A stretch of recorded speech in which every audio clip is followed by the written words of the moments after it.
আমার মূল পরিচিতি কিন্তু আমি মঙ্গলবার সকালে ঢাকা রিপোর্টার্স ইউনিটিতে প্রস্তাবিত জাতীয় সনদ চূড়ান্তকরণের জনমত যাচাইয়ের তথ্য উপস্থাপন করে নাগরিক সংগঠন সুশাসনের জন্য নাগরিক সুজন সারা দেশে 40টি প্রশ্নে 15টি সংলাপের মাধ্যমে এই জরিপে অংশ নেয় 1373 জন নাগরিক।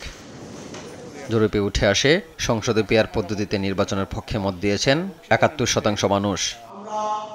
এক ব্যক্তি একই সঙ্গে প্রধানমন্ত্রী, দলীয় প্রধান ও সংসদ নেতা হতে পারবেন না এমন প্রস্তাবের সঙ্গে একমত পোষণ করেছেন 87% মানুষ।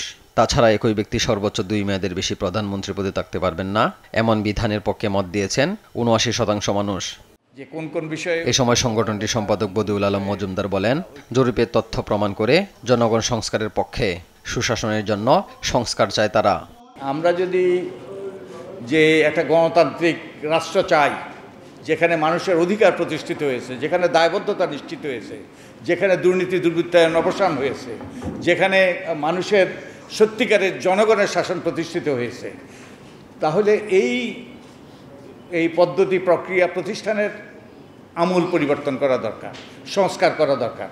জন্মলগ্ন থেকেই বাংলাদেশ আমলাতান্ত্রিক উল্লেখ করে ঢাকা বিশ্ববিদ্যালয়ের অধ্যাপক রুবায়েত ফেরদৌস বলেন, ক্ষমতা পালাবদল হলে সুশাসন প্রতিষ্ঠা হয় না, সংস্কারের পরে নির্বাচন হলে জবাবদিহিমূলক সরকার প্রতিষ্ঠিত হবে। কেবল একটা নির্বাচনের পালাবদল করে যে সরকার আসবে তার প্রতি কিন্তু আমরা আস্থা রাখতে পারি না। এই জন্যই সংস্কারগুলো দরকার। এমন সরকার চাই যারা গণতন্ত্রকে প্রাতিষ্ঠানিক রূপ দিবেন এবং সবচেয়ে যেটা দরকার জবাবদিহি করতে হবে।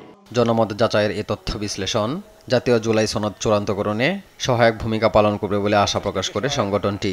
আমাদের কাজটা হলো সহায়তা করা। AH হিমেল, দেশ টিভি, ঢাকা।